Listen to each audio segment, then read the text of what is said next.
வணக்கம். இந்த கூட்டு வட்டி கணக்கை நம்ம பார்ப்போம். ரூ. 1000 10% கூட்டு வட்டி வீதத்தில் ரூ. 1331 மாற எத்தனை ஆண்டுகள் ஆகும்? ஸோ கூட்டு வட்டியினுடைய ஃபார்முலா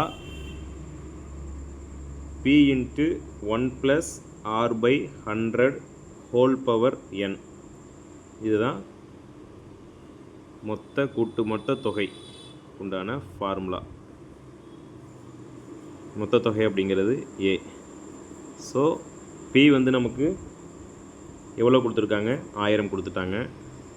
இன்ட்டு 1 + R எவ்வளோ கொடுக்குறாங்க? 10%. 10/100 ஹோல் பவர் n தான் நமக்கு தெரியாது. அதனால் என்ன அப்படியே வச்சுருக்கோம். எத்தனை ஆண்டுகள் தான் கேட்குறாங்க, வச்சு அப்படியே வச்சுக்கிறோம். மொத்த தொகையை எவ்வளோவா மாறுது? 1331 மாறுது.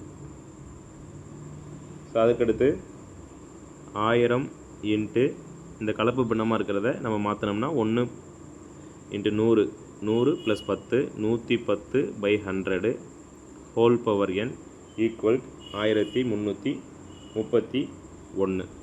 இப்போது 110/100 ஹோல் பவர் n அப்படிங்கிறது இந்த 1000 இன்ட்டில் இருக்கிறது இந்த பக்கம் வரும்பொழுது டிவிஷனில் வந்துடும். 1331 / 1000.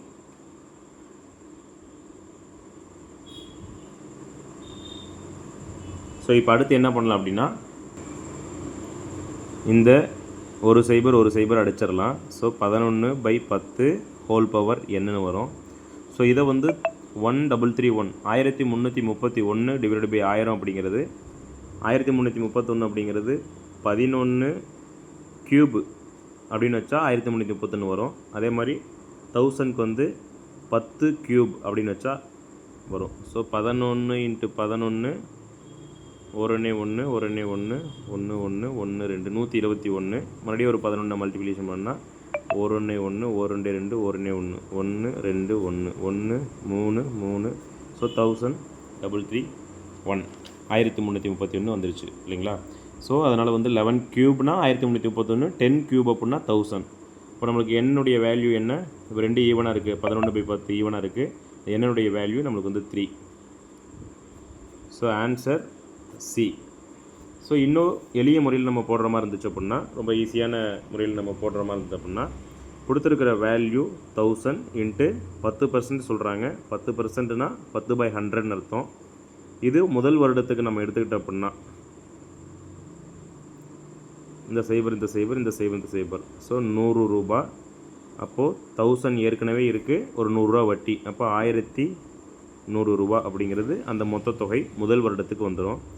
ரெண்டாவது வருடத்துக்கு எடுத்துக்கிட்டோம்னா 1100க்கு 10%, அதே 10%, 110 ரூபா வருது. ஸோ ஏற்கனவே இருந்த அசல், ரெண்டாவது தொடக்கத்தில் இருந்த அசல் 1100 ப்ளஸ் இந்த ஒரு 110.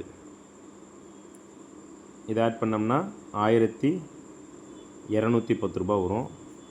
ஸோ மூணாவது வருஷத்துக்கு 1210 இன்ட்டு 10/100 போட்டோம்னா 2 121 ரூபாய். 121 ரூபாயோட 1210 கூட்டணும் அப்படின்னா நம்ம கிடைக்கிற வேல்யூ 1200, 1300, 1331. ஸோ நம்மளுக்கு இருக்கிற கொஸ்டினில் 1331 இருக்கிறது நம்மளுக்கு கிடச்சிருச்சு. அதனால் இந்த மாதிரியும் போடலாம், ஒவ்வொரு வருஷத்துக்கு தனித்தனியாக போடலாம். ஃபார்முலாவில் சப்ஸ்டியூட் பண்ணுற மாதிரினா P × 1 + R/100 whole power n. சரிங்களா? அடுத்து இன்னொரு கணக்கில் ரூ. 2000 10% கூட்டு வட்டி விகிதத்தில் 2420 மாற எத்தனை ஆண்டு காலமாகும்னு சொல்லி கேட்குறாங்க. இந்த கொஸ்டினுக்கு ஆன்சர் கண்டுபிடிச்சி கமெண்ட் பண்ணுங்கள். தேங்க்யூ.